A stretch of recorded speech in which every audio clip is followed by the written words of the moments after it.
को लेकर हुए विवाद में गिरफ्तार आरोपियों को शनिवार को केंद्रीय जेल दुर्ग से जमानत पर छोड़ा गया है। वहीं मुख्य न्यायिक मजिस्ट्रेट सीजेएम ने शुक्रवार को जमानत याचिका पर फैसला दिया और जमानत का आदेश शनिवार को दुर्ग केंद्रीय जेल पहुंचा, जिसके बाद सभी को छोड़ा गया। इससे पहले भी गुरुवार को 18 आरोपियों को जमानत पर छोड़ा गया था। आपको बता दें, कवर्धा हिंसा मामले में कुल 108 लोगों को गिरफ्तार करके जेल भेजा गया है और शनिवार को विश्व हिंदू परिषद, हिंदू संगठनों और भाजपा के कार्यकर्ताओं ने केंद्रीय जेल के बाहर जमानत पर छूटे सभी लोगों का स्वागत किया। सीधा हुआ है, प्रशासन ने सीधा गलती किया हिंदू समाज के साथ में। जो असामाजिक तत्व घुस करके वहां पर जो लोगों ने भी गलत किया होगा उसको चिन्हांकित करके उनको जेल भेजना था। इसमें ऐसे ऐसे लोगों को भेजा गया है जो उसमें इन्वॉल्वमेंट में नहीं थे, अपने घर के आंगन में खड़े थे, उसको उठा के ले गए। कुल मिलाकर के दमनकारी काम इन लोगों ने किया है। लेकिन एक बात तो तय है, हिंदू समाज भगवा ध्वज के अपमान को बर्दाश्त करने के मूड में बिल्कुल नहीं है। ये हमारे धर्म का प्रतीक है, इसको हम बर्दाश्त नहीं करेंगे। आने वाले समय में हम बड़े आंदोलन की तैयारी कर रहे हैं और समाज को जागृत करेंगे, समाज को जागरूक करेंगे कि हम आज के बाद, आज हमारे भाई जो रिहा हुए, बहुत खुशी का दिन है, परिवार वालों के लिए भी खुशी का दिन है। पुरानी रंजिश से हत्या करने की योजना बनाकर घर से निकले 2 युवकों को सरकंडा पुलिस ने घटना होने से पहले गिरफ्तार कर लिया। उनके कब्जे से देसी कट्टा समेत जिंदा कारतूस बरामद किया गया है। पूछताछ में आरोपियों ने यह भी बताया कि पुरानी रंजिश के कारण गांव के युवक की हत्या करने वाले थे और पुलिस ने दोनों आरोपियों को न्यायिक रिमांड पर भी भेज दिया है।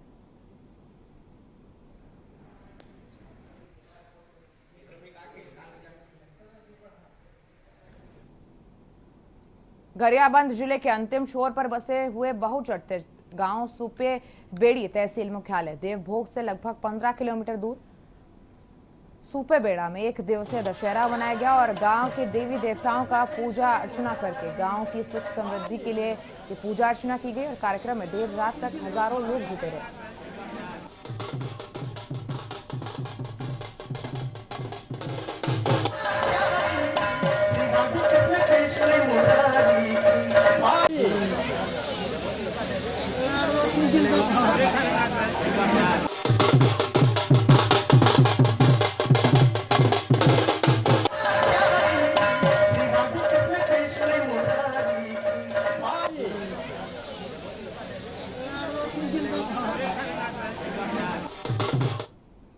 और सीधा रुख करेंगे जम्मू कश्मीर की ओर, जहां गृह मंत्री अमित शाह का दौरा है और वो क्या कुछ कह रहे हैं, एक बार आपको सुनाते हैं। विकास के संकल्प की मुट्ठी बींचे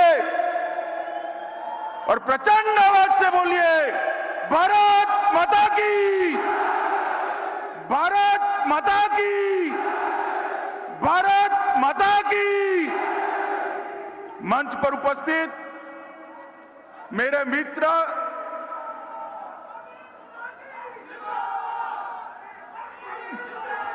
बोलो, भारत माता की। मेरे मित्र और भारतीय जनता पार्टी के नेता श्रीमान धर्मेंद्र प्रधान जी, जिन्होंने जम्मू कश्मीर के अंदर विकास के युग का नया आगाज किया है, ऐसे हमारे एलजी श्री मनोज सिन्हा जी, यहीं के लोकप्रिय सांसद और केंद्र के मंत्रिपरिषद में मेरे साथी जितेंद्र सिंह जी, गृह सचिव श्रीमान अजय कुमार भल्ला जी, हमारे सांसद महोदय, और आज इतने दिनों के बाद जिनको मिलने के लिए मैं आया हूं, ऐसे जम्मू के मेरे प्यारे भाइयों और बहनों,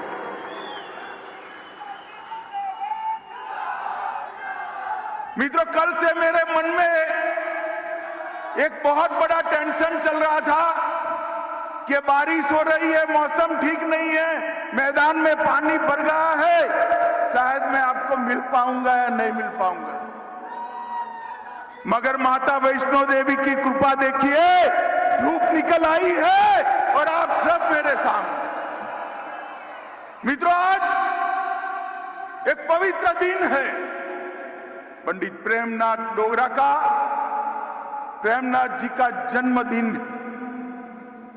और हम सब जम्मू के लोग छोड़िए, पूरे भारत के लोग प्रेमनाथ डोगरा जी को कभी भुला नहीं सकते। ये वो महान शख्सियत थी जिसने प्रजा परिषद की स्थापना कर श्यामा प्रसाद जी के साथ एक देश में 2 निशान, 2 विधान, 2 प्रधान नहीं चलेंगे का नारा दिया। और आज उसी दिन पर आज हम सब लोग यहां एकत्रित आए हैं, जहां पर भी प्रेमनाथ जी की आत्मा होगी, श्यामा प्रसाद जी का आत्मा जहां पर भी होगा, ऊपर से हमारे देश के प्रधानमंत्री श्री नरेंद्र मोदी को लाख लाख अभिनंदन और आशीर्वाद।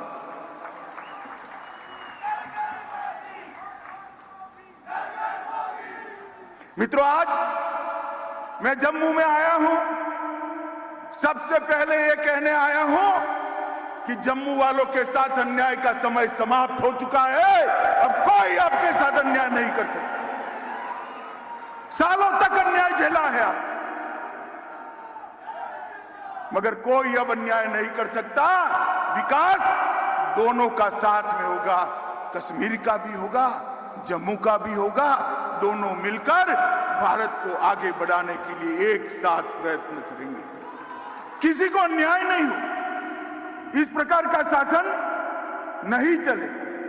और मैं आज इस भूमि पर जब आया हूं, तब मैं इतना जरूर कहना चाहता हूं कि यहां पर जो विकास का युग शुरू हो रहा है, विकास के युग में खलल पहुंचाने वाले खलल डाल रहे हैं, मगर मैं आप सबको विश्वास दिलाने आया हूं, विश्वास रखिएगा, विकास के युग में कोई खलल नहीं डाल पाएगा।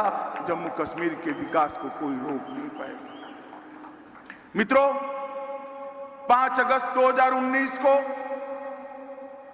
मोदी जी ने एक ऐतिहासिक निर्णय किया। सालों से एक अन्यायी धारा को खत्म किया, 370 और 35 से हटी और जम्मू और कश्मीर के लाखों लाखों नागरिकों को अपने अधिकार प्राप्त हुए। भाई मनोज सिन्हा ने कहा, पहले मेरे सिख भाइयों को, खत्रियों को, महाजनों को भूमि खरीदने का अधिकार नहीं था। जो शरणार्थी वहां से यहां आए थे उनके अधिकार नहीं थे, वाल्मीकि भाई के अधिकार नहीं थे, मेरे गुर्जर भाइयों को रिजर्वेशन नहीं मिलता था, पहाड़ियों को रिजर्वेशन नहीं मिलता था। मिलता था क्या? मिलता था।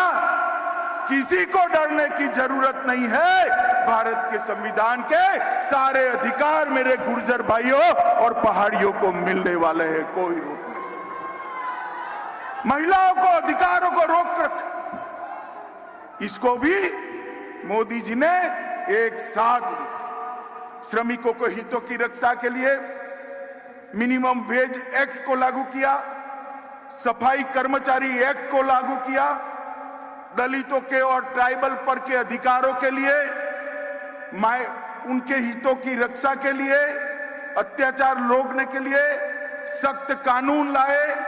जो मेरे आदिवासी भाई जंगल के अंदर रह रहे हैं उनको जमीन के पट्टे का अधिकार भी ये भारतीय जनता पार्टी की नरेंद्र मोदी सरकार ने दिया है। मित्रों,